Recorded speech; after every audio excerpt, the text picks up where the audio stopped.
Bien-aimé, je bénis le nom du Seigneur encore pour l'opportunité de vous retrouver et de continuer notre conversation sur le culte de la personnalité. J'ai pris du temps pour faire déjà 3 vidéos. Il y a 3 vidéos que j'ai déjà fait concernant le prophète défunt, Tibi Joshua, et le ministère ou bien ses œuvres qu'il a achevées sur la terre, son influence politique, son influence économique, sociale et religieuse. Euh, Aujourd'hui, je vais clôturer ces études ou bien ces discussions sur Tibi Joshua défunt, le prophète Tibi Joshua défunt, en parlant de, du culte de la personnalité. Je vais voir l'histoire du culte de la personnalité, comment le culte de la personnalité est créé, parce que il n'est pas le premier à instituer le culte de la personnalité. Il ne sera pas le dernier. Actuellement, même maintenant que je parle, il y a beaucoup de gens, beaucoup de prophètes. Euh, je parle des gens euh, dans tous les domaines politiques, le domaine économique, domaines sociaux euh, et domaines religieux qui sont adorés par les autres personnes, qui ont un culte de la personnalité. Donc, j'aimerais qu'on voit un peu, n'est-ce pas, on étudie un peu euh, sur le sujet, le culte de la personnalité de Tibi Joshua et d'autres. Le culte de la personnalité du prophète défunt Tibi Joshua et d'autres, parce qu'il y en a beaucoup. D'abord, je vais répondre aux commentaires que les gens ont donnés, les commentaires que les gens ont donnés concernant les vidéos que j'ai déjà mis en français. Il y a des gens, quelqu'un qui a écrit que mes observations devaient être par révélation et non pas par recherche. C'est-à-dire pour savoir si Tibi Joshua est un homme de Dieu, bien comme j'ai dit dans ma dernière vidéo, j'ai dit que lorsqu'on dit homme de Dieu, nous devons savoir quel Dieu, parce qu'il y a plusieurs dieux. Et c'est pas tout le monde qui se dit homme de Dieu qui est serviteur de Christ. Je dis ça. Et je dis que je ne veux pas discuter le fait que Tibi Joshua soit un homme de Dieu parce que je ne sais pas quel Dieu il adorait. Mais je pouvais dire avec vraiment certaineté que Tibi Joshua n'était pas un disciple de Jésus-Christ. Et c'est ce que j'ai dit. Je n'ai pas dit qu'il n'est pas un homme de Dieu. Hein? Il y a beaucoup de gens qui s'appellent hommes de Dieu, qui servent d'autres dieux, qui travaillent pour d'autres dieux. Mais il y a une différence entre homme de Dieu et serviteur de Christ, ou bien disciple de Christ. Donc, je dis que la prochaine fois que quelqu'un te dit qu'il est homme de Dieu, il faut lui poser la question, tu es homme de quel Dieu? Tu sers quel Dieu? Parce qu'il y en a plusieurs. Donc, il y a quelqu'un qui a dit que euh, je ne peux pas déclarer que Tibi Joshua n'est pas un nom de Dieu par la recherche. Je dois le déclarer par révélation. D'abord, je n'ai pas dit qu'il n'est pas un homme de Dieu. Je dis qu'il peut être un homme de Dieu. Et certainement, il est un homme d'un certain Dieu. Hein, mais je ne peux pas dire qu'il est homme, un serviteur de Christ. Et comment est-ce que on peut savoir que quelqu'un est serviteur de Christ par révélation? On parle de quelle révélation? Encore là, c'est les voies et moyens par lesquels les gens sont vraiment trompés. Révélation. Par qui? Tu as eu un rêve. Le rêve, ça vient d'où? Ça provient d'où? Tu as eu une vision. Cette vision vient d'où? Tu as raconté un esprit. C'est quel esprit? tu adores une divinité. C'est quelle divinité? Vous voyez? Donc, lorsqu'on me dit que c'est pas la révélation que je peux connaître si pas oui ou pas, n'est-ce pas, Tibi Joshua, c'est un homme de Dieu. Je peux dire que moi, pour moi, en tant que disciple de Jésus-Christ et un serviteur de Christ, un esclave de Jésus-Christ, la révélation finale, c'est Jésus-Christ. La révélation finale de la parole de Dieu, c'est Jésus-Christ. La parole de Jésus-Christ, c'est la vérité finale. Donc, je base tout jugement sur la parole de Christ parce que c'est sa parole. C'est pas cette parole que nous serons jugés. Donc, il a dit que nous allons les reconnaître par les œuvres, pas par les miracles, pas par les charismes. Nous allons reconnaître les gens s'ils appartiennent à Christ ou pas par les œuvres, cela veut dire par leur vie. Et notre témoignage, la vie que nous vivons, ce que les gens nous voient, comment les gens nous voient vivre notre vie. Donc, si des gens qui étaient tout près de lui sont venus dévoiler certaines choses concernant sa vie et même sa propre fille, et quelqu'un dit que non, on doit mettre tout ça à côté et chercher une révélation avant de pouvoir savoir s'il était un homme de Dieu ou pas. J'ai dit non, c'est pas comme ça. Le devoir, nous avons tous des témoignages.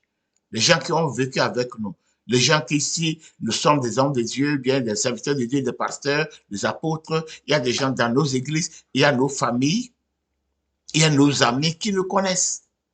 Ils savent nos vies, ils connaissent nos vies. Ils peuvent témoigner. Ils savent des mauvaises choses qu'on a faites. Hein? Ils savent si nous vivons selon la vérité, si nous vivons notre vie selon la parole de Dieu, la parole de Christ, ou bien si nous disons, nous prêchons certaines choses et nous faisons le contraire. Voilà. Donc pour moi, la révélation finale, c'est la parole de Jésus-Christ. Et c'est sur la parole de Jésus-Christ que je base tous mes arguments. OK. Dans mes recherches ou bien dans mes présentations, je présente des faits. Des faits. OK. Donc, en tant que chercheur, je suis formé à chercher, à faire la recherche. Donc, dans mon ministère, je mets beaucoup d'efforts sur la recherche. Avant de présenter quelque chose, je mets beaucoup de temps. Lorsque je suis arrivé ici aux États-Unis, les premiers $1000 que j'ai gagnés, je ne suis pas allé payer une voiture. Je suis allé payer des habits. J'ai investi dans les livres de recherche, des software, comment dirais-je, comment on dit ça en français, des choses, des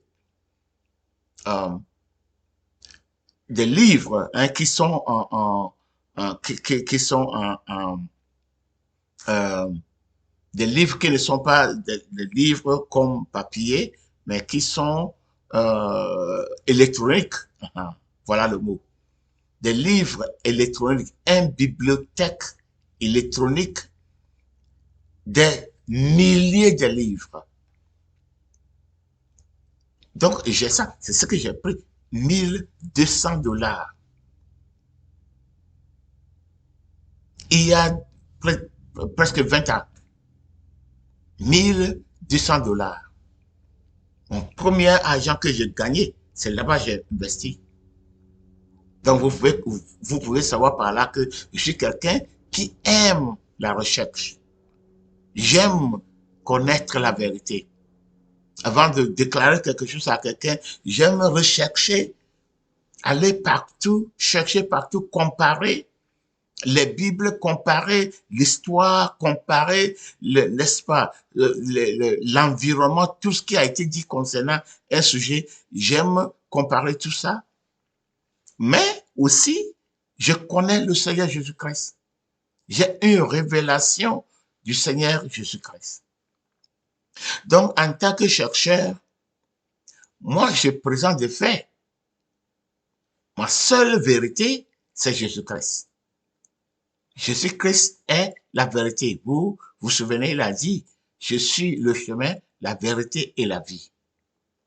Donc, il est la seule vérité, bien, la seule vérité, et sa parole, toute parole qui sort de sa bouche, c'est la vérité catégorique. J'ai répété ça plusieurs fois. C'est le credo de ma vie. Chaque parole qui sort de la bouche de Jésus-Christ, c'est la vérité catégorique, pas la vérité relative. C'est la vérité catégorique qui est vraie en tout lieu, en tout temps, pour toute personne. Voilà. Donc, je présente des recherches empiriques en sciences sociales. J'applique des méthodes de recherche empirique dans les sciences sociales. Et mes présentations, pourtant, ne sont pas spéculatives comme on fait dans les recherches des sciences sociales. C'est spéculatif, on ne peut pas dire exactement, hein, c'est comme dans les sciences primaires. Dans les sciences primaires comme la biologie, la physique, tout ça, on peut dire c'est 1 plus 1, c'est 2, c'est fini. On ne peut pas dire d'autres choses. Mais dans les sciences sociales, on ne peut pas dire de manière didactique. On ne peut pas dire que c'est ça. On doit dire, on doit présenter les faits et permettre aux gens de faire leur avis. Mais moi, en tant que quelqu'un qui connaît Jésus-Christ, quoi que je sois un chercheur des sciences sociales, je présente des choses didactiques et non spéculatives. Lorsque je faisais les études supérieures à l'université et dans les recherches, j'avais beaucoup de problèmes avec mes professeurs parce que quand il s'agit de Jésus-Christ, je ne suis pas comme des intellectuels qui ne connaissent rien de Jésus. Je suis intellectuel, mais je connais Jésus-Christ. Je le connais d'abord par la recherche, parce que j'ai pris le temps pour appliquer toutes les méthodes de la recherche des sciences sociales. J'ai appliqué ça pour chercher à savoir qui est Jésus-Christ. Qu'est-ce que, n'est-ce pas, son identité? Qui exactement est Jésus? Et quelle est sa mission sur terre? Et vous qui me commencez, je suis venu au Togo, je suis allé en Côte d'Ivoire, au Ghana, dans mes missions. Ce sujet, c'est le sujet qui domine mon ministère maintenant. L'identité de Jésus-Christ et sa mission sur terre. Parce que j'ai appliqué toutes les méthodes scientifiques pour faire des recherches basées sur l'Ancien Testament, tout ce que le Père a dit par les bouches des prophètes de l'Ancien Testament concernant Jésus-Christ. D'abord, commençant par la loi, les 5 livres de Moïse, ce que le Père a déclaré par Moïse concernant son fils, ce que le Père a déclaré par Ézéchiel, Isaïe, Joël, Amos, tous les prophètes, et ce que le Seigneur aussi a déclaré par la bouche de David dans les psaumes messianiques. On dit les psaumes messianiques, les psaumes qui parlent de Jésus-Christ. J'ai appliqué des recherches, des méthodes de recherche empiriques pour vraiment chercher à voir, à savoir qui est Jésus, quelle est son identité. Je suis venu dans le Nouveau Testament pour considérer tout ce que les anges ont dit concernant Jésus-Christ. Depuis, n'est-ce pas, Marie, lorsque l'ange Gabriel est venu annoncé la conception, ce que l'ange a dit à Joseph, c'est que les mages sont venus de l'Orient pendant sa naissance, ce qui a été déclaré, les anges qui étaient là pendant sa tentation, et je considère ce que les démons ont dit concernant Jésus-Christ. Même les démons ont dit ça dans le droit, hein, on dit le droit criminel, on dit un témoin, euh, un témoin adversaire, ou bien adversarial witness, un témoin adversaire, ou bien adversarial, je ne sais pas exactement le mot en français, mais en anglais, on dit un adversarial witness, quelqu'un qui est un ennemi, mais qu'on appelle pour venir dans la boîte de témoignage, dans la cour, hein, dans la justice, pour rendre témoignage pour son ennemi. Donc Dieu a pris les démons pour témoigner de Jésus-Christ. Donc lorsque les démons voient Jésus-Christ, au lieu de blasphémer, au lieu de mentir sur lui, ils crient en tremblant. Tu es le Fils de Dieu. Nous te connaissons. Qu'est-ce que tu cherches? Ne nous détruis pas. Tu es le Fils du Très-Haut. Donc, les témoins adversariaux, les témoins des ennemis de Jésus-Christ, je considère les témoignages, je considère des témoignages du Père qui a dit 2 fois, tu es mon Fils. Voici mon Fils unique en qui je prends plaisir 2 fois. Après son baptême et sur la montagne de la transfiguration, j'ai considéré les apôtres, des gens qui sont marchés avec lui, les paroles. J'ai considéré les premiers 200 ans de christianisme après que Jésus-Christ est parti, comment les gens étaient prêts à mourir pour la foi en Christ. J'ai étudié les historiens qui ont écrit tout ce qui s'est passé dans les premiers 200 ans, lorsque le christianisme était encore pur. Dans toutes ces recherches, j'ai fait une conclusion. Jésus-Christ est celui qui prétend être. Jésus-Christ est vraiment celui qui prétend être. Le Fils de Dieu, donc Dieu, le Fils de l'homme, ce titre, il n'est pas donné ce titre parce qu'il est né comme homme, non. C'est un titre dans l'Ancien Testament. Lorsque vous allez à Daniel chapitre 7, verset 12, vous allez voir ce titre. Et les Juifs comprenaient, lorsqu'ils disaient qu'il était fils de l'homme, ils comprenaient ce qu'il voulait dire. C'est un personnage dans l'Ancien Testament qui devait régner sur la terre, qui devait être roi des rois, il devait régner sur tous les rois de la terre. Et j'ai parvenu à cette vérité, à conclure par mes recherches qu'il est vraiment fils de l'homme, qu'il est le Messie, ou bien le Christ, qu'il est le Christos, ce qui veut dire Seigneur, qu'il est le chemin, la vérité, la vie, et personne ne peut aller vers le Père, sauf par lui, qu'il est la résurrection et la vie, qu'il est le maître, ou bien le Seigneur du sabbat. Toutes les déclarations que le Seigneur Jésus-Christ a faites, je suis arrivé à savoir par la recherche empirique que c'est vrai.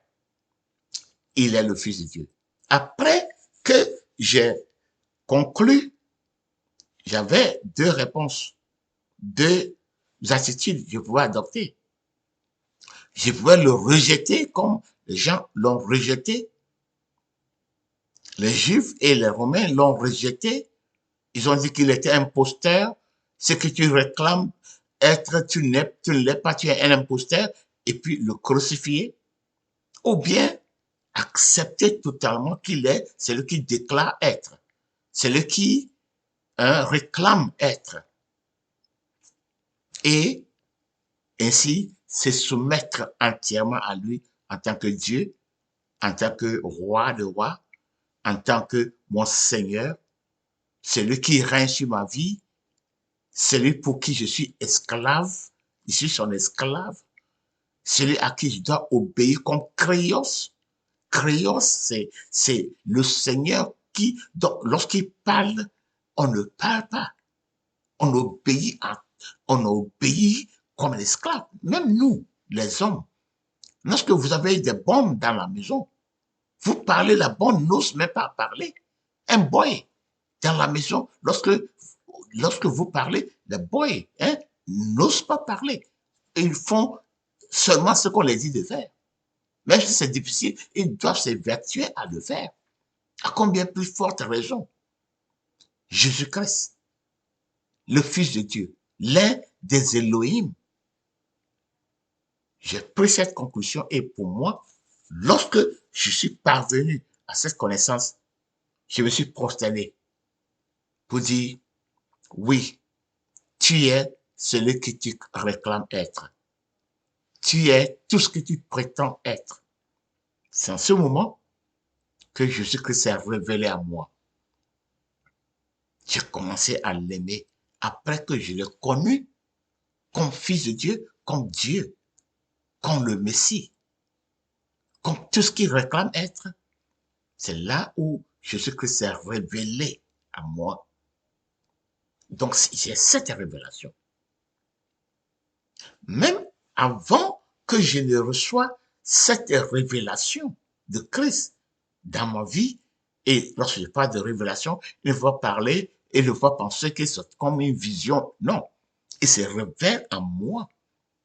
Et je le sais, il est sur le ton de mon cœur. Toute ma vie est soumise entièrement à lui. Je ne vis que pour lui. Si je vis pour lui. Si je meurs pour lui. Parce que je le connais. Donc, je ne peux pas parler comme des autres chercheurs qui ne le connaissent pas. Vous voyez, par ce nom, Jésus-Christ, beaucoup de miracles ont été accomplis dans ma vie. Donc, je ne peux pas, mes amis, les intellectuels, les chercheurs, je ne peux pas parler comme eux de manière spéculative. Je parle de manière didactique lorsqu'il s'agit de Jésus-Christ. Lorsqu'il s'agit des autres sujets, non, je vais parler de manière spéculative. Mais lorsqu'il s'agit de Jésus-Christ, je parle de manière didactique. Je le connais. C'est par le nom de ce Jésus-Christ, le nom de Jésus.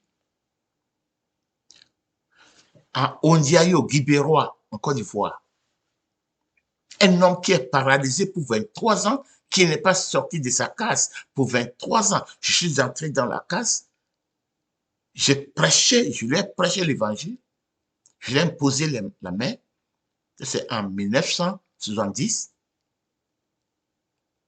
et cet homme a marché, il est sorti avec moi. Tout le village était bouleversé.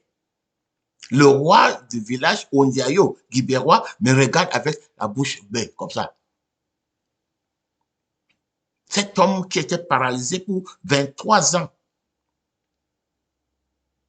il s'est levé à cause du nom de Jésus-Christ. Il m'a suivi, il est sorti de sa case, il est venu s'arrêter à côté de moi et à côté de moi et tout le village. La population de tout le village était là pour voir cet homme. Les enfants qui étaient moins de 23 ans n'avaient jamais vu cet homme. Ils avaient seulement entendu qu'il y a un homme paralysé dans cette case. Ils l'ont vu. Même sa fille qui était morte, elle était allemande. Lorsqu'elle était, euh, euh, elle était morte, on a mené son cadavre dans la case pour que son papa le voie et on allait l'enterrer. Pour 23 ans, il n'est pas sorti. J'ai dit le nom de Jésus-Christ et ce monsieur est sorti. Il a marché. Il est venu se mettre à côté de moi et tout le temps que je prêchais aux villageois, il était là. Parfois, il m'aidait même à interpréter lorsque je parlais en français. Il interprétait lorsque mon interprète avait des problèmes. Il aidait à interpréter. Donc, je ne peux pas, hein, comme les autres intellectuels, parler avec spéculation, de manière spéculative, lorsqu'il s'agit de Jésus-Christ, parce qu'il est réel. Une fille dans la Riviera 2, à Abidjan, on a jeté une fille morte dans mes bras. J'ai appelé ce nom Jésus. Et la fille a ressuscité. 1994. À Bassa, 1991. Bassa du Togo. Un homme, un chercheur, lui aussi, ce sont les gens qui interprétaient la Bible. Lui et sa femme, ils étaient en France, ils sont venus au Togo. Sa femme avait un tumeur dans son sein. Après le culte, ils sont venus. C'était l'église Assemblée de Dieu qui m'a invité à Bassa. Je suis allé. Et après 3 jours d'enseignement sur le baptême du Saint-Esprit, beaucoup de gens, l'église était bouleversée, beaucoup de gens ont reçu le baptême du Saint-Esprit. Je n'ai même pas imposé les mains sur quelqu'un. J'étais en bas parce que la salle était bourrée. J'étais sur le podium, je priais seulement au nom de Jésus-Christ et il y avait des spectacles. Une femme qui était paralysée, on l'a menée à l'église paralysée. Pour 3 ans, elle n'avait jamais marché. Ses filles l'ont emmenée à l'église. Je ne l'ai pas touchée. Je ne savais même pas qu'elle était là. Seulement, je voyais qu'il y avait des agissements partout. Il y avait, lorsque j'ai prié au nom de Jésus-Christ, ça bougeait partout. Il y avait presque une confusion.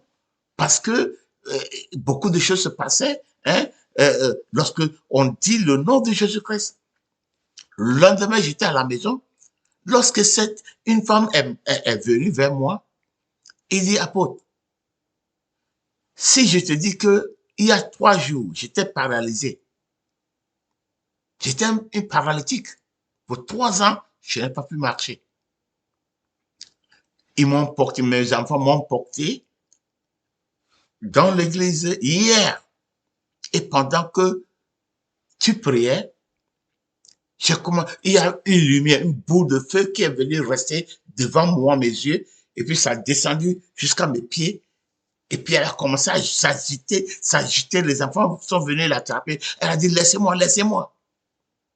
Après l'agissement, hein, elle s'est levée, et c'est tout. Cette femme, et elle me demande, elle pose la question, si je te dis qu'il y a 3 jours, j'étais paralysé, est-ce que tu peux croire? J'ai dit, non. Mais je crois seulement parce que je crois en Jésus-Christ.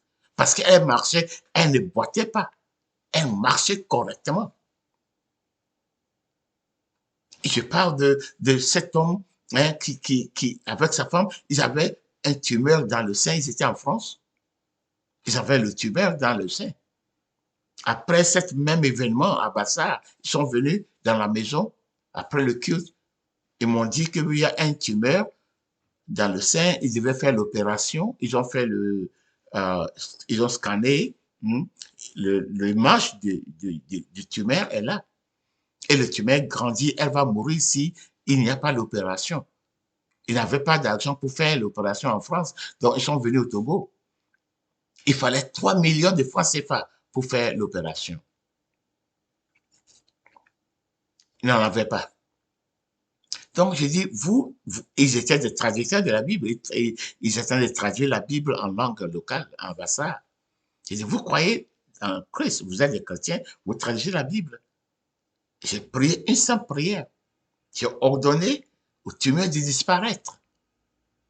Le tumeur a disparu. Ils sont retournés en France, ils ont fait, ils ont scanné encore et le tumeur avait disparu. Je peux dire miracle après miracle. Je vais m'asseoir ici pour vous raconter les miracles qui se sont passés dans le nom de Jésus-Christ. Je n'ai pas pris une onction d'huile. Je n'ai pas touché quelqu'un avec quoi que ce soit. Le nom de Jésus seulement. Donc, je ne peux, n'ai pas parler de manière didactique concernant Jésus-Christ. Je ne connais pas la recherche scientifique. Je ne connais pas la révélation en moi. Je ne connais pas l'expérience. Il dit, si vous croyez en moi, voilà ce qui va se passer. J'ai vu ça beaucoup dans mon ministère. Mon ministère, je m'approche de 40 ans de ministère maintenant. J'ai vu assez. Donc, je ne peux pas m'asseoir là-bas parce que je suis intellectuel pour parler de manière spéculative concernant Jésus-Christ. Je parle avec autorité. Voilà. Donc, pour moi, Jésus-Christ est ma seule vérité. Toute autre chose peut être relative. Mais Jésus-Christ est la seule vérité. Donc, pour ceux qui écrivent des commentaires sur les vidéos, c'est bon, je souhaite la civilité, mais je suis prêt à être insulté par mes audiences. Il n'y a pas de problème. Il y a des gens qui ont été décapités, cloués sur la croix, brûlés pour Jésus-Christ. Donc, je n'ai pas peur d'être insulté. OK? Mais, je vais dire, si vous cherchez à trouver la vérité, ni moi ni personne d'autre ne pourra vous tromper. Si c'est la vérité que vous cherchez, ni moi, assis ici, ni personne d'autre ne pourra vous tromper. Vous allez connaître la vérité si vous cherchez Christ. Il va se révéler à vous et vous ne serez jamais trompé. Voilà. Donc, je vais parler du culte de la personnalité et la définition. J'ai lu beaucoup de définitions de ce qu'on appelle le culte de la personnalité. Voici, moi, ma propre définition. Je dis, le culte de la personnalité, c'est l'utilisation des représentations artistiques, symboliques et rituelles pour institutionnaliser un leader charismatique, ainsi le mettant en place pour exiger et recevoir la dévotion religieuse de ses audiences ou bien de ses sujets. Le culte de la personnalité, c'est lorsqu'on utilise des représentations artistiques telles que les chansons, la danse, la musique, toute autre chose. Et des représentations symboliques telles que les talismans, les images, les photos, tout ça, pour institutionnaliser les représentations artistiques, représentations symboliques et représentations rituelles. Les rituels, c'est ce qu'on répète tout le temps. On le répète tout le temps. Même si on ne le comprend pas, on le répète. Dans la culture, il y a beaucoup de choses qu'on fait sans le comprendre, sans comprendre sa source ou bien pourquoi on le fait. Ce sont des rituels. OK? Lorsqu'on on prend ces choses pour institutionnaliser un leader charismatique. Lorsqu'on institutionnalise un leader charismatique, lorsque je parle d'un leader charismatique encore, je ne parle pas de l'église catholique, je parle d'un homme, un leader qui a le charisme, il a un don, il parle bien, il attire des gens, il est aimable, peut-être sa forme, sa physionomie, ou bien sa parole, les choses qu'il fait. Il est charismatique. Donc, je ne parle pas d'un leader, un leader de l'église charismatique, je parle d'un leader charismatique. Ça peut être un politicien, ça peut être un chef de canton, ça peut être un leader, n'est-ce pas, à l'école, ça peut être n'importe quel leader. Donc, lorsque on prend des représentations artistiques, représentations symboliques et représentations rituelles pour institutionnaliser un leader charismatique, on met cette personne, on la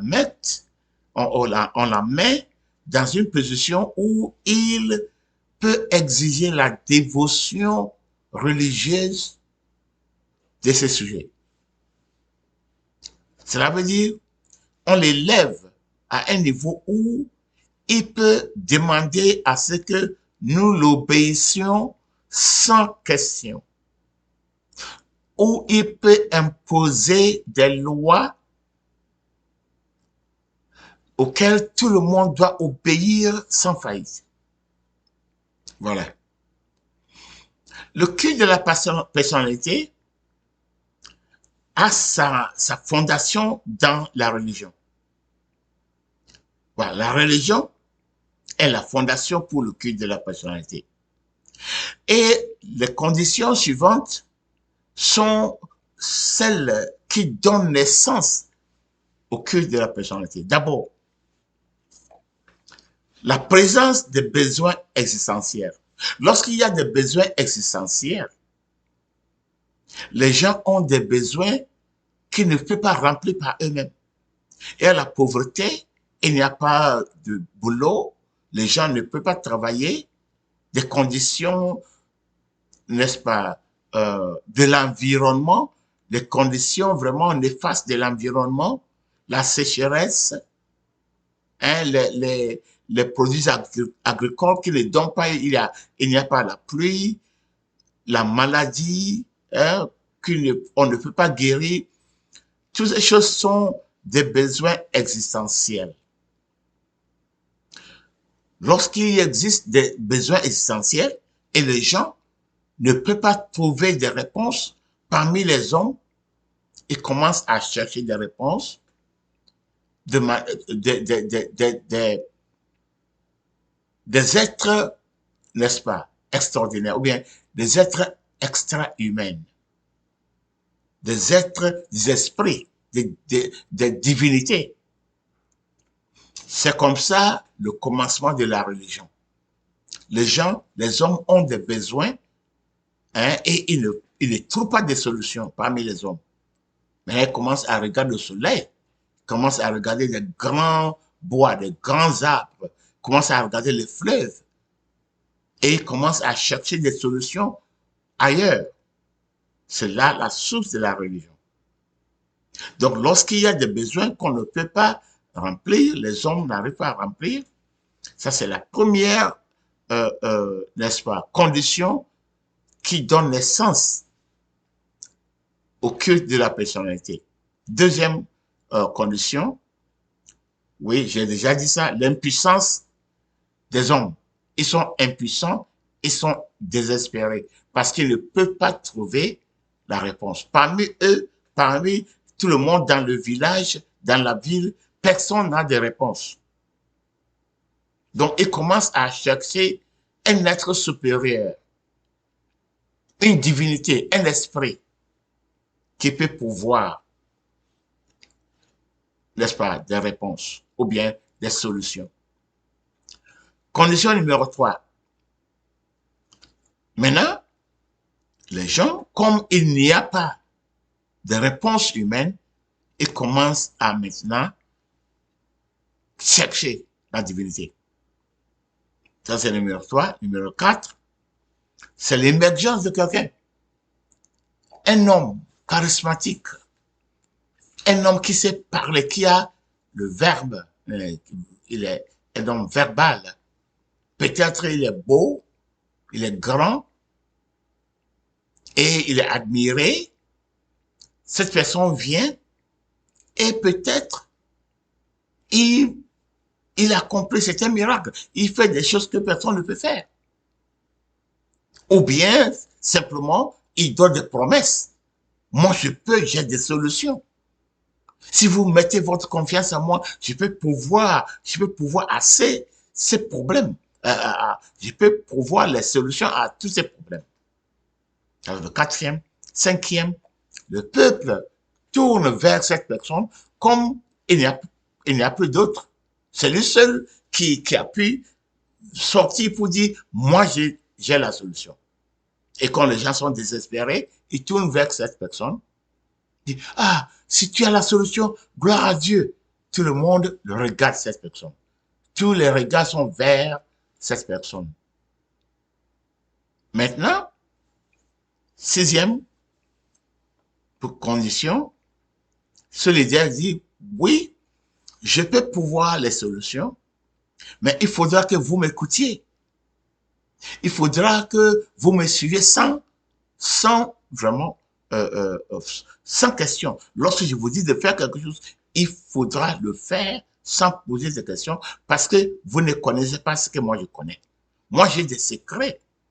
C'est avec mes secrets que je vais pouvoir, n'est-ce pas, aux solutions. Je veux pouvoir les solutions à vos problèmes. Donc, il ne faut pas me poser des questions, il faut simplement obéir. Et les gens, comme il n'y a pas d'autre moyen, ils disent oui, nous allons obéir. Voilà, le culte de la personnalité est créé. Donc cette personne, le peuple eux-mêmes, ils donnent leur liberté, ils donnent leur droit, ce qu'on appelle droit de l'homme. Nous, on n'a plus de droit de l'homme parce qu'on a des problèmes on ne peut pas, dont on ne peut pas trouver des solutions. C'est toi qui peux nous donner les solutions. Donc, nous, on laisse nos droits de l'homme. Toi, tu prends, tu fais ce qu'il faut pour pouvoir les solutions à nos problèmes. Voilà comment le culte de la personnalité est né. Maintenant, après que on a suivi cette personne, on a élevé à un niveau de divinité, hein, parce que tout ce qu'il dit, on doit obéir. Il a le droit de punir les gens, il a le droit de torturer les gens. Les gens ont peur parce qu'on lui a donné tout le pouvoir. Et il y a autour des gens autour de lui qui peuvent exécuter ses ordres. S'il dit que tu vas mourir, il y a des gens qui sont prêts à te tuer. Parce que le leader a parlé. C'est le culte de la personnalité. Okay? Donc, les gens n'ont plus les droits de l'homme, les droits d'homme. Ils n'ont plus de droits. Ils ont laissé partir tous les droits. Maintenant, ils sont devenus des esclaves. C'est comme ça, le culte de la personnalité. Maintenant, nous allons regarder certains exemples historiques de culte de la personnalité. D'abord, il y a deux mots importants que je vais expliquer. Il y a ce qu'on appelle anthropomorphisme. Anthropomorphisme. C'est lorsqu'on donne des attributs humains à une divinité. Anthropomorphisme. Il y a deux mots. Anthropos, qui est homme, et morph, changé. Anthropomorphisme. On donne des attributs humains à un Dieu, à une divinité. Et le deuxième mot, c'est déification. Déification, c'est le contraire. C'est lorsqu'on donne des attributs divins aux humains. Anthropomorphisme, c'est donner des attributs humains aux divinités. Déification, c'est donner des attributs divins aux hommes. Voilà. Donc, nous allons voir certains personnages. Dans les deux cas, anthropomorphisme et déification mènent au culte de la personnalité. Maintenant, la première personne dont je vais parler concernant le culte de la personnalité, c'est une déesse. Dans l'ancienne pays sumérien ou bien l'ancienne population sumérienne, il y avait cette déesse qu'on appelle Inanna. Elle était parmi les premières déesses connues. Et ici, c'est 2219 ans avant Jésus-Christ. 2234 à 2279 ans avant Jésus-Christ. Dans le pays des Sumériens. Cette dame était adorée, Inanna. Et son mari, il y avait son mari, Dumuzi, elle est adorée avec son mari. Inanna et Dumuzi. Ça fait 2334 ans à 2277 ans avant Jésus-Christ. En ce temps, on l'appelait le règne du ciel. Elle était adorée comme la déesse de la fécondité, de fertilité, la déesse du sexe et la déesse de la reproduction sexuelle. Okay.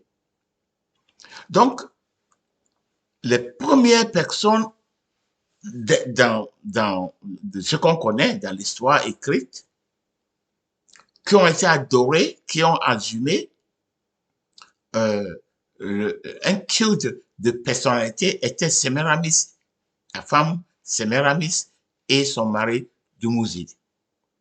Maintenant, on ne sait pas, selon l'histoire, elle était née par une divinité, moitié homme, ou bien femme.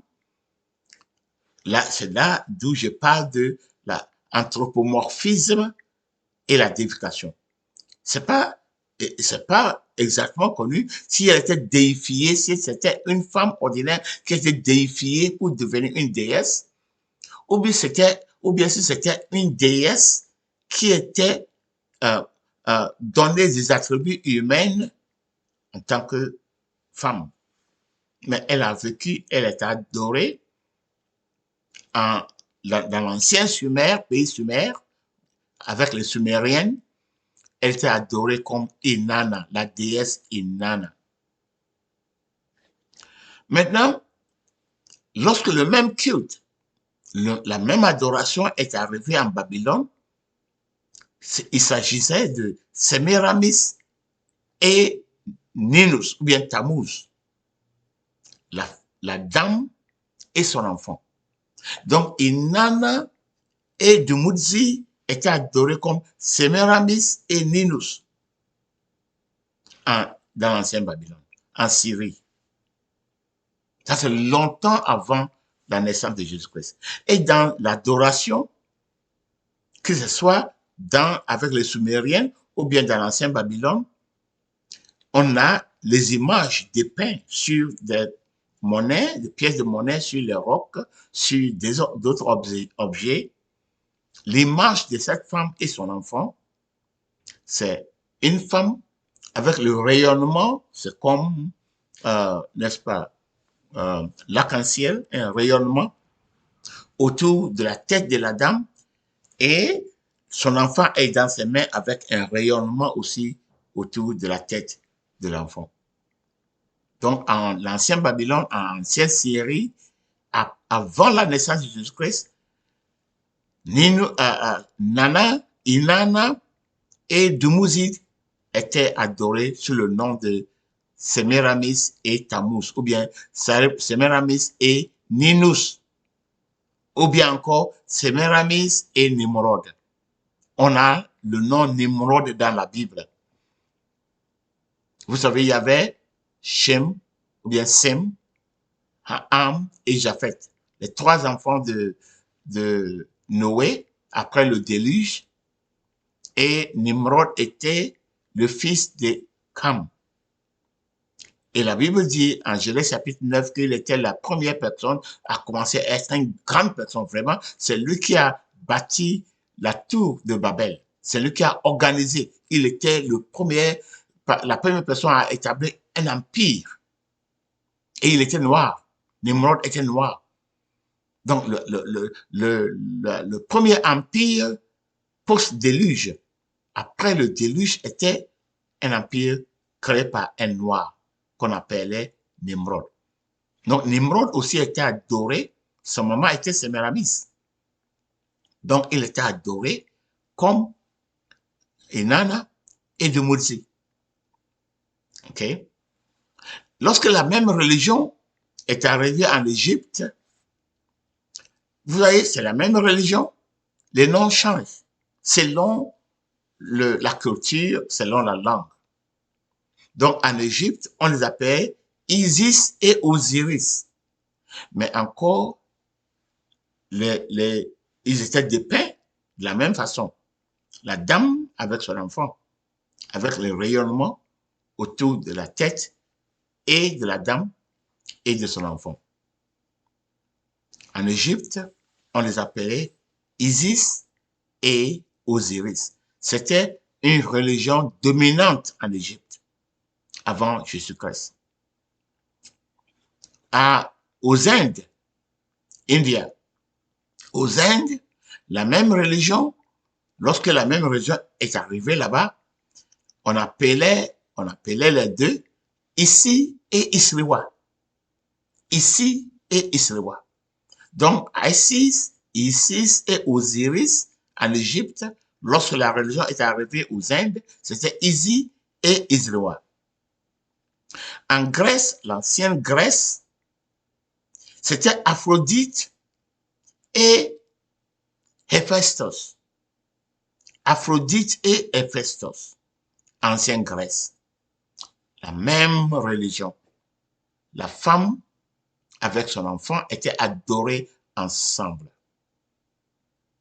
Et l'air, ils étaient dépeints de la même façon, que ce soit avec les Sumériens, que ce soit en Babylone, que ce soit en Égypte ou bien aux Indes. Ils sont dépeints les mêmes. Une femme avec son enfant dans ses bras, avec le rayonnement autour de la tête de la femme et le rayonnement autour de la tête de l'enfant.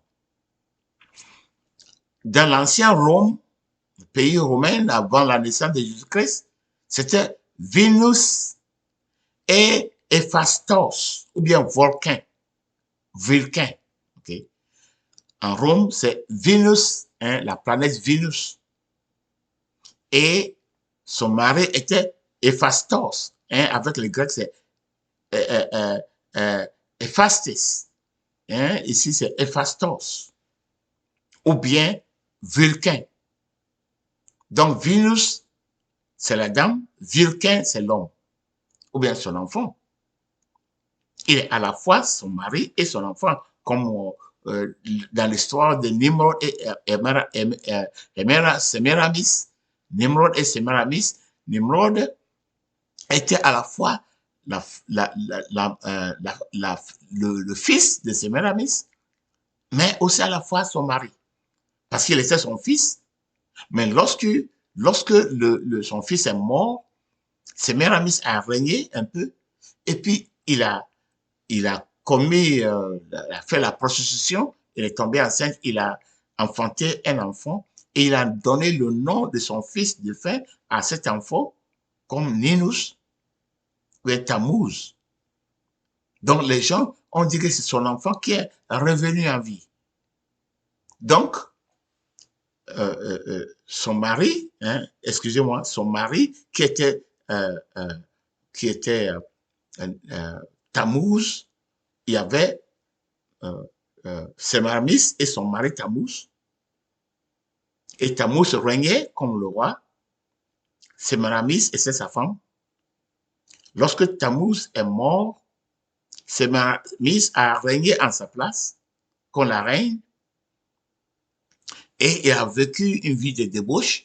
Elle est tombée enceinte et elle a fait l'enfant. Et elle a dit aux gens que l'enfant qui vient de naître, c'est son mari Tammuz qui est mort, qui est revenu. C'est comme ça, Tammuz est venu à la fois, n'est-ce pas, le mari de Sémiramis et son fils. À partir de ce moment, on dépeint Sémiramis et Tammuz comme une femme avec son fils dans les bras, tout comme Inanna et Dumuzi. OK? Maintenant, lorsque l'église de Jésus-Christ a commencé, après 200 ans, l'idolâtrie a commencé à entrer dans l'église. lorsque les premiers apôtres, ceux qui ont suivi Jésus-Christ, ceux qui ont entendu Jésus-Christ, lorsqu'ils étaient vivants, l'Église était en sa pureté. Lorsqu'il y avait des hérésies qui surgissaient, hein, qui surgissaient dans l'Église, les apôtres étaient là pour contredire, pour enseigner la vérité. Et ces faux doctrines disparaissaient immédiatement. Après les apôtres, il y a eu des gens qui ont marché, hein, qui étaient des disciples directs des apôtres, les gens comme Polycarpe, hein, les gens comme Timothée, etc. Et aussi, ils ont entendu, n'est-ce pas, les apôtres, ils ont marché avec les apôtres. Donc, ils ont gardé la vérité. Lorsqu'il y a eu des hérésies, le diable pénétrait l'Église parce que le diable avait, n'est-ce pas, combattu l'Église par deux volets. Il y avait la persécution de l'extérieur, les tueries, et il y avait les fausses doctrines à l'intérieur. Mais pendant que les apôtres et ceux qui les ont suivis immédiatement étaient en vie, ils arrivaient à combattre les faux doctrines. Mais après la mort des apôtres et de leurs disciples directs, les gens qui sont venus dans la troisième génération, il y avait des problèmes. La vérité a commencé à disparaître un peu. Les fausses doctrines ont commencé à vraiment grandir. En ce moment aussi, la persécution de l'extérieur était arrêtée par l'empereur Constantin et dans le troisième siècle et à partir de ce temps, vraiment, la doctrine, les hérésies ont accru dans l'Église. Donc, c'était dans l'année 431. 431, dans l'année 431, l'église dite catholique, ça c'est l'église de Rome, cette église qui était l'église reconnue par l'empereur Constantin, comme l'église de son empire. Et l'empereur Constantin était l'empire l'empereur de l'Empire de Rome. Et lorsque je parle de l'Empire de Rome, c'est tout n'est-ce pas, l'Europe, hein, le nord de l'Afrique, tout le nord de l'Afrique, jusqu'aux Indes, Asie. Ça faisait partie du monde connu à ce temps-là. C'était sous l'Empire romain. Hein, et à la tête de l'Empire se trouvait l'empereur Constantin en ce temps. Le premier empereur, c'était Augustin, hein, Augustin, pendant le temps de Jésus-Christ. Augustin était là. C'est lui qui a vraiment répandu, il a établi, il a commencé vraiment. L'empire était là parce que vous savez qu'il y avait l'empire grec d'abord avec Alexandre le Grand, et puis après les Romains ils ont vaincu les Grecs et ils ont établi l'empire romain. Okay. Dans le temps de Jésus-Christ, il y avait Tibérias qui était là. Et après Tibérias, il y a Augustin, l'empereur Augustin. C'est lui vraiment qui a commencé à qui a commencé à former le culte de la personnalité, où on a le culte de l'empereur, où on l'adorait comme Dieu. Ok. Donc, c'était en 431, là, 431, après Jésus-Christ, que dans le conseil d'Éphèse, hein, vous savez qu'il y a des conseils où tous les pasteurs, on dit évêques, ou bien les presbytères, ils viennent de partout pour se concerter concernant des doctrines. Donc, en 431, dans le conseil d'Éphèse, ils ont eu la réunion en Éphèse. Dans ce conseil d'Éphèse, ils ont conclu la doctrine de Théotokos. Théotokos, cette doctrine s'est développée avec ça, mais c'est là où ils ont conclu définitivement que Marie devait être appelée, n'est-ce pas, la porteuse de Dieu, la mère de Dieu. Donc c'est 431 ans après Jésus-Christ. ce qui n'était même pas imaginé par les apôtres, ce n'était pas imaginé par, n'est-ce pas, ceux qui ont suivi les apôtres. Les premiers 200 ans, il n'y en avait pas. À partir du 3e siècle, ça a commencé, les gens comme ça à spéculer. Ils ont pris un peu de doctrines des autres religions, la déesse Aphrodite, la déesse Diana, la déesse Astarté, tous ces déesses, ils ont commencé à prendre un peu ça et là, et ils ont formé la doctrine de Théotokos, celle qui porte, ou bien qui a porté Dieu, ce qui a enfanté Dieu. C'est à partir de ce moment que l'adoration de Marie a commencé. Bien sûr, les catholiques vont nous dire qu'ils n'adorent pas Marie. Non, mais ils l'adorent. Ça, c'est l'adoration. Ils l'ont déifié. D'abord, ils parlent de, n'est-ce pas, euh, euh, conception immaculée. Hein? Conception immaculée, cela veut dire que tout homme est né dans le péché parce que cette doctrine a été formulée, mise dans les livres catholiques par Saint Augustin. C'était pas connu dans la Bible que tout enfant est né dans le péché. Mais il y avait un problème. Si Marie était née dans le péché, si Marie, c'était parce que Marie avait un père et une mère. Donc, si toute personne, tout homme est né dans le péché, c'est que Marie aussi est pécheresse. Donc, si une pécheresse a enfanté Jésus-Christ, c'est que Jésus-Christ aussi est né dans le péché. Comment est-ce qu'on peut dire qu'il est sans péché? Donc, l'Église catholique a dû former la doctrine de la naissance immaculée. Cela veut dire que seule Marie était épargnée le péché. Elle seule était née sans péché. Toute autre personne sur la terre était née dans le péché, mais Marie seule était épargnée de cet péché original parce qu'elle devrait porter Jésus-Christ. Cette doctrine a été adoptée par l'Église catholique et la deuxième doctrine concernant Marie, c'est l'Assomption, où ils disent que Marie s'est levée, elle est ressuscitée, elle est allée au ciel. Il n'y a même pas, nulle part, la Bible n'est pas nulle part de l'Assomption. Mais ce sont les doctrines qui ont fait que Marie a été déifiée. J'ai parlé de la déification. Lorsqu'on donne des attributs divins à un être humain, Marie a été déifiée. Donc, à partir de là, ils ont commencé à faire le culte marial, le culte de Marie, où les gens prient par Marie. Les gens disent à Marie d'intercéder pour eux parce que Marie est dans le ciel. Très rapidement, cette concept de Marie étant ressuscitée, elle est allée au ciel. Rapidement, cette religion mariale a pris la même forme de la religion de Nana et de Muzi, la religion de Semiramis et Tammuz, la religion de Isis et Osiris, Isis et Sriwa aux Indes, Aphrodite et, n'est-ce pas, Héphaïstos. Maintenant, c'est devenu Marie et Jésus.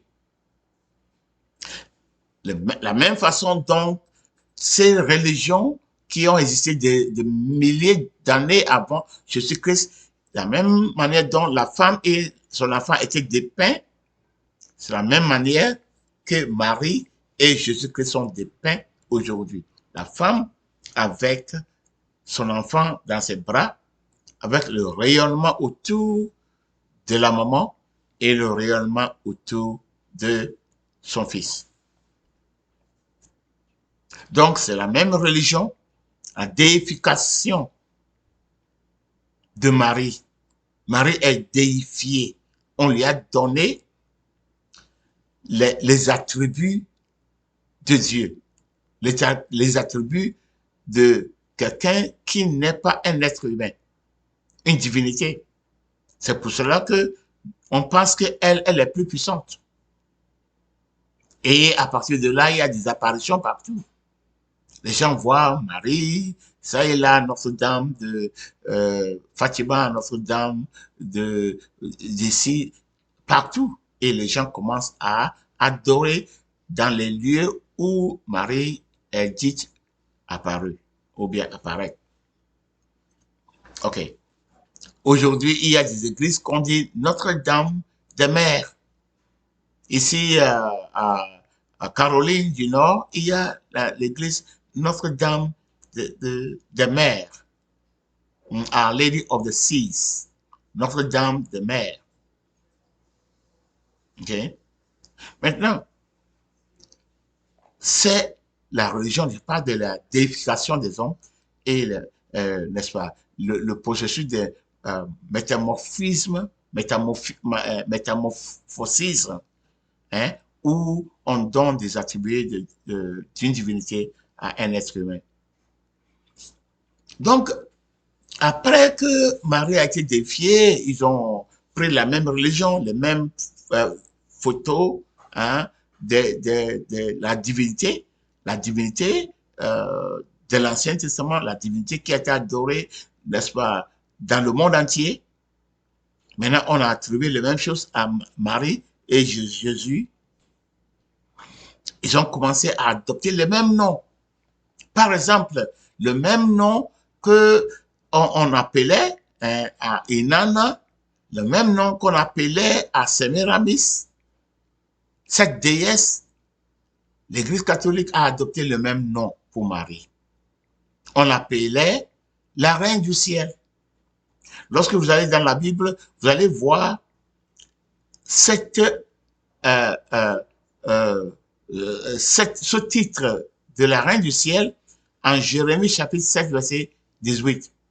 Parce que les enfants d'Israël, dans leur idolâtrie, ils adoraient la Reine du Ciel. Ça veut dire, ils adoraient Inanna, ils adoraient Semiramis, Isis et Osiris, Isi et Osiriwa. Tout, c'est le même Dieu. Seulement, les noms changent de temps en temps. Le diable a une seule religion. Le nom peut changer, mais c'est la seule religion qui existe. Okay? Donc, aujourd'hui, nous savons tous que le nom, la Reine du Ciel, est appliqué à Marie. Mais lisons Jérémie chapitre 7, verset 18. Les enfants ramassent du bois et les pères allument le feu et les femmes pétrissent leurs pâtes pour faire des gâteaux à la Reine du Ciel et pour verser des libations à des dieux afin qu'ils méritent. Donc, c'est par la bouche du prophète Jérémie que le Seigneur déclarait ça. Dieu était irrité. Il était fâché parce que les enfants d'Israël brûlaient l'encens au Reine du Ciel. Ils faisaient des gâteaux à la Reine du Ciel. 700, 800 ans avant que Jésus-Christ ne soit né. Ce titre, la Reine du Ciel, était là.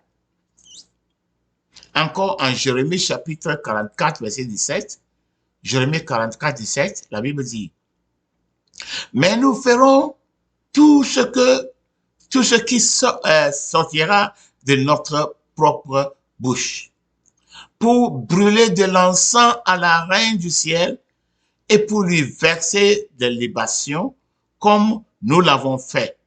Nous, nos pères, nos rois et nos princes dans la ci-dessus. OK.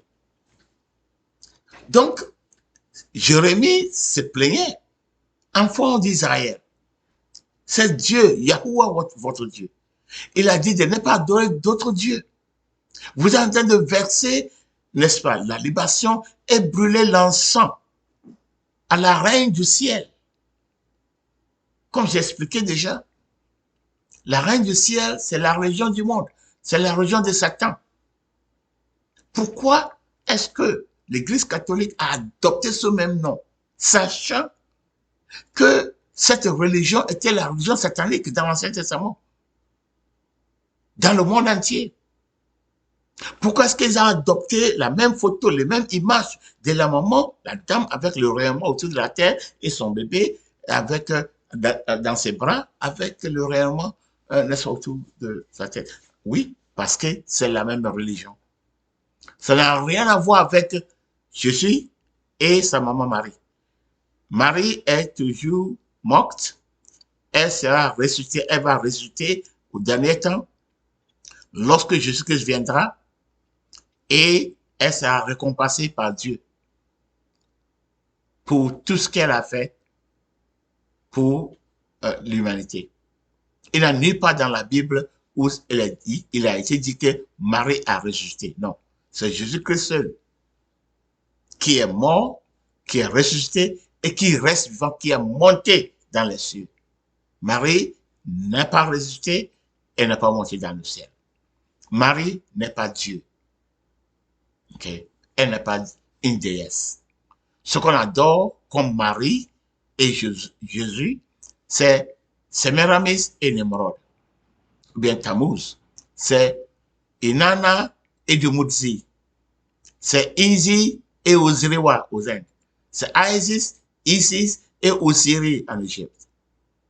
Et en Afrique de l'Ouest, c'est la même religion qu'on a appelée Mami Wata et Papi Wata. Il faut regarder le nom Meadona. Hein? Le grec catholique a aussi adopté le nom Madonna. Madonna, Meadona à Marie. La Madone, lorsque tu écris la Madone sur l'internet, ça va sortir, c'est Marie. D'où ce nom encore? La Madone, Meadona, Madame. Meadona en latin, c'est Madame. Notre-Dame. Ok? Meadona, Notre-Dame. Madame. Donc, Madame de la mer. Madame des mers. C'est la même chose. Ici, hein, en Afrique, Sud-Afrique de l'Ouest, on dit Mami Wata, Madame de la mer. La dame de la mer, Mami Wata. Et Papi Wata, c'est le mari. Dans le XXe siècle, lorsque les Indiens sont arrivés au Nigeria, ils sont venus avec beaucoup d'images de leur Dieu, le Dieu qu'ils adoraient là-bas, et les Nigériens ont adopté le nom de Dieu, surtout le Dieu indien qu'on appelle Dattatreya. Dattatreya, c'était le Dieu avec 3 têtes, avec, je pense que 6 mains, tout ça. Et les gens au Nigeria ont adopté l'adoration de ce Dieu et ils ont donné le nom de Papi Wata. Hein, Papi Wata, c'est le mâle, c'est le mari de Mami Wata. Et ce Papi Wata est aussi appelé Densu. Densu. Je sais qu'il y a une rivière, un fleuve au Ghana qu'on appelle Densu. Je ne sais pas si ça a un rapport avec Papi Wata. Donc, il y a Mami Wata et Papi Wata. C'est la même religion. La même religion. OK. Voilà. Donc, vous voyez la déification d'un être humain. Nimrod est dans la Bible. Et le fils de Cam, il a été déifié et Nimrod est devenu Tammuz. Même, n'est-ce pas, le mot T, Tammuz, son nom, Tammuz, était représenté par T, la première lettre T. Et les gens mettaient ça sur les tombeaux pour protéger l'âme de la personne qui est morte, pour que cette personne soit sauvée. Donc, longtemps avant la naissance de Jésus-Christ, ils mettaient la lettre T en bois. Ils taillaient le bois de la lettre T, ils mettaient ça sur les tombeaux. Tammuz. Aujourd'hui, Le T est devenu la croix. En réalité, personne ne sait le bois sur lequel Jésus-Christ est pendu. La Bible dit, on l'a pendu sur le bois. Mais on a dit la croix. On a adopté la croix en un T, mais on voit d'autres images anciennes où Jésus-Christ était cloué sur un seul bois, un poteau, avec les deux mains en haut, les pieds en bas, ils l'ont cloué sur ça. Personne ne sait, personne ne peut dire avec la conclusion finale qu'il a été crucifié le bois comme un T, ou bien c'était un bois qui était là. Mais encore, la croix, le symbole de la croix est venu rester dans le christianisme, venu par l'Église catholique. Okay. Et donc, le culte de la personnalité est partout. Lorsque nous voyons, ça a commencé avec, comme j'ai dit, dans les 2000-3000 ans avant Jésus-Christ, ça a continué. Nebuchadnezzar était adoré comme un dieu, le roi de Babylone. Il a fait son image. Et lorsque la tempête sonnait, tout le monde devait prosterner devant l'image de Nebuchadnezzar. Il était adoré comme un dieu. Alexandre le Grand était adoré, n'est-ce pas, adoré comme un dieu. Ça, c'est le culte de la personnalité. Pharaon d'Égypte, tous les rois d'Égypte étaient adorés comme des dieux. Les rois Médopex, Darius étaient adorés comme un dieu. Les empereurs romains, Auguste César, tous les Césars de Rome, et avait ce qu'on appelle la religion de l'empereur, où les gens adoraient l'empereur comme Dieu. Et c'était cette religion que les gens de Rome obligeaient les chrétiens d'adorer, de procéder, n'est-ce pas, à l'empereur, de jurer au nom de l'empereur. Et les chrétiens refusaient parce que l'empereur était le seul qui on appelait Créos. Créos, c'est Seigneur. Et les chrétiens ont refusé d'appeler César Créos. Parce que pour eux, c'est Jésus-Christ qui était le Créos. Ils pouvaient avoir un seul Créos. Vous voyez, c'est pourquoi les chrétiens ont souffert la persécution dans la main de l'Empire romain. OK. Donc, le culte de la personnalité est ancien, ça a commencé depuis longtemps. À l'ère chrétienne, il y avait Simon Magus en Actes chapitre 8, verset 9. Actes chapitre 8, verset 9, la Bible a dit, le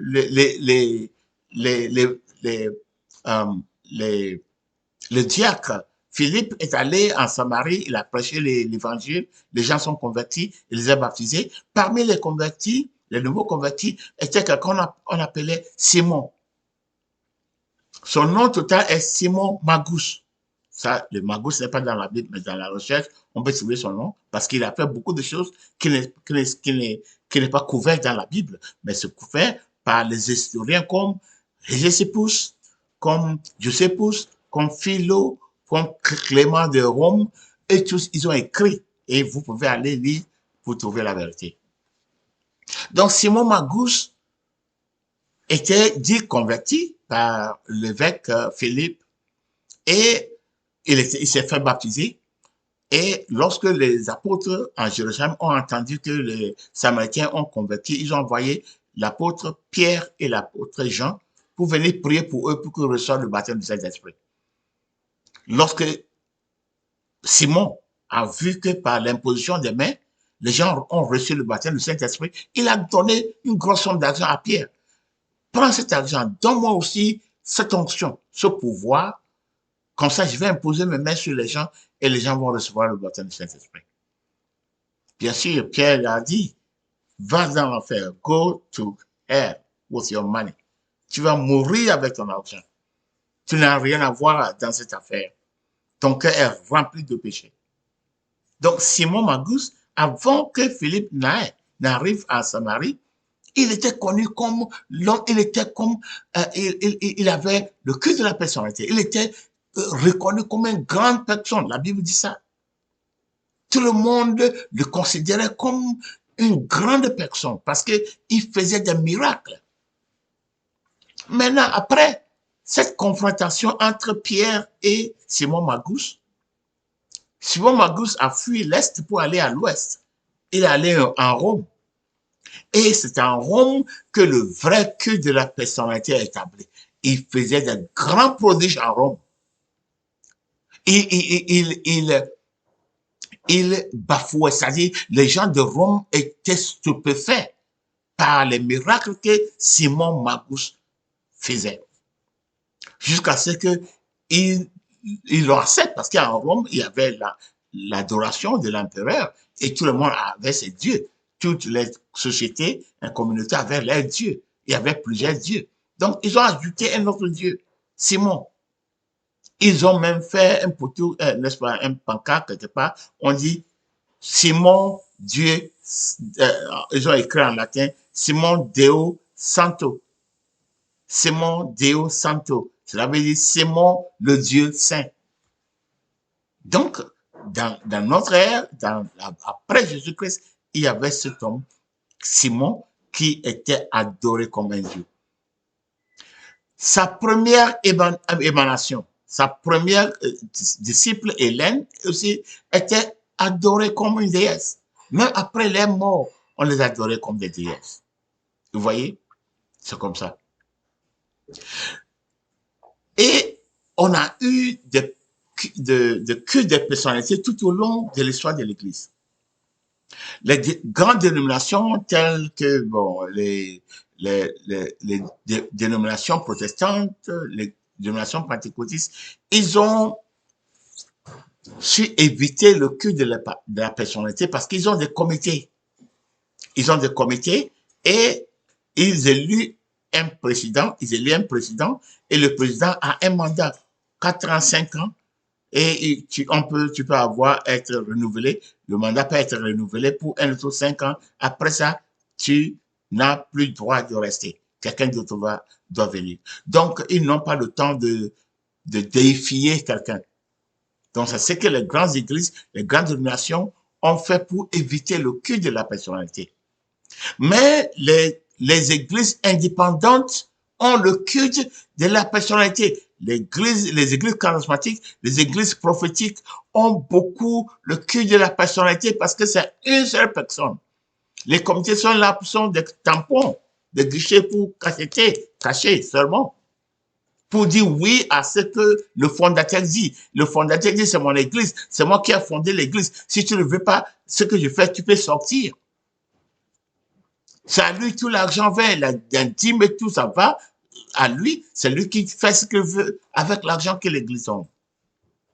Donc, avec les églises, on voit des hommes de Dieu qui, tout récemment, un homme qui dit un grand homme de Dieu, une grande église, il a des églises partout, qui maudissait, qui a maudit les membres dans son église sur la chair. Il était sur le pupitre, il prononçait la malédiction sur les gens qui lui calomniaient dans son église. De quiconque calomnie, quiconque calomnie, qu'il soit maudit. Et puis les gens disaient Amen. Lorsqu'il parle, c'est final. Ça, c'est le cœur de la personnalité. Ça existe toujours. Donc, ce n'est pas seulement T.B. Joshua qui a fait un culte de la personnalité, il y a le culte de la personnalité, surtout dans les églises indépendantes, les églises charismatiques, les églises prophétiques.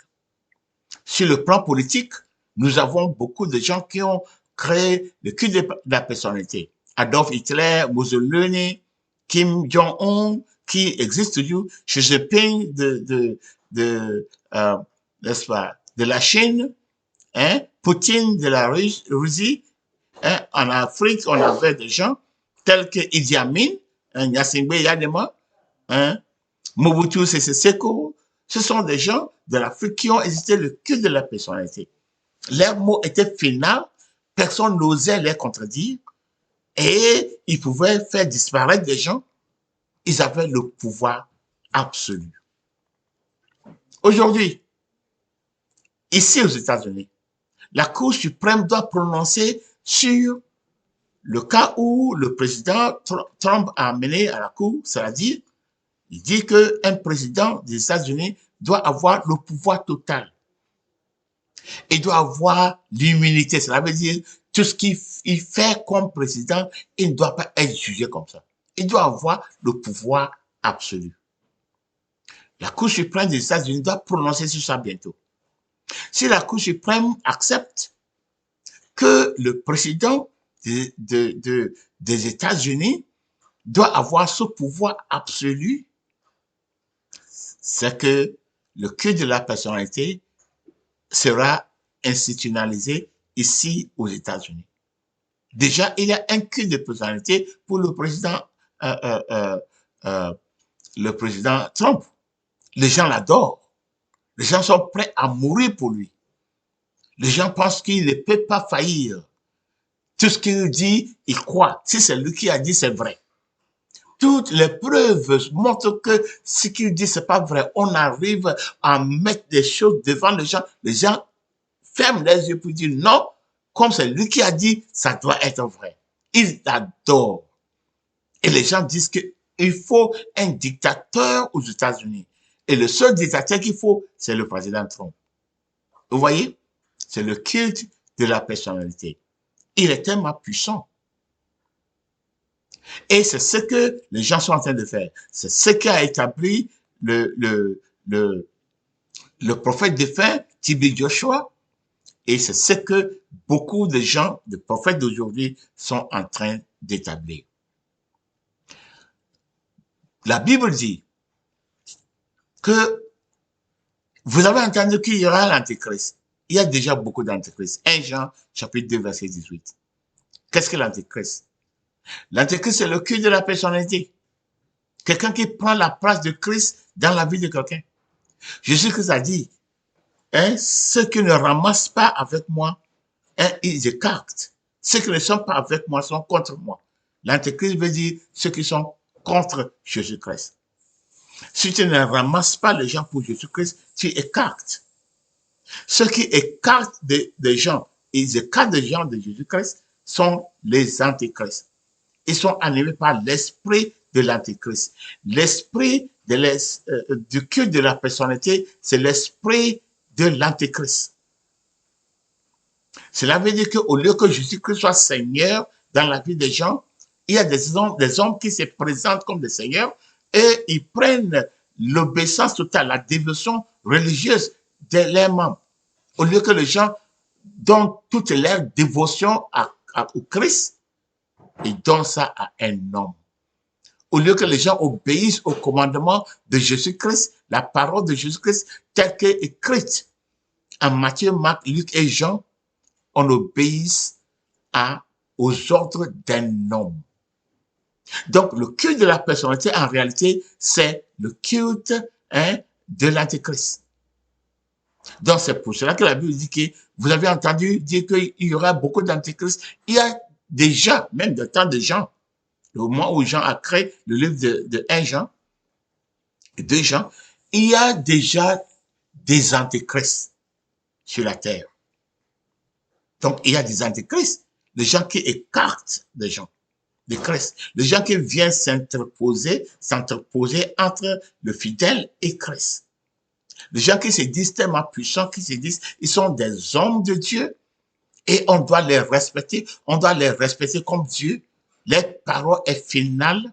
Ce sont eux qui ont tous les secrets.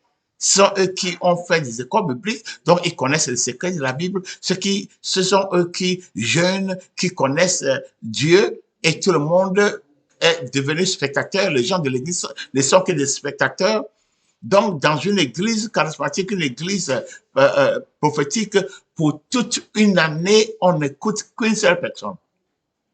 2 ans, 3 ans, c'est là où ils arrivent à indoctriner les gens.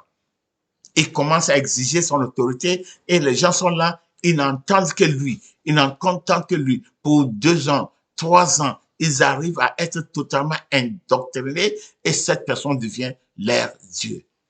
C'est pourquoi les gens qui pratiquent le culte de la personnalité peuvent ordonner les membres aujourd'hui. Il y a un prophète sur l'Internet qui ordonne les membres de son église pour aller manger les herbes. Et ils obéissent à ça. Après ça, il les a ordonné de boire l'essence, pétrole, essence. Ils ont bu ça. Qui sait ce qu'il va les ordonner prochainement à faire? Ça, c'est le culte de la personnalité.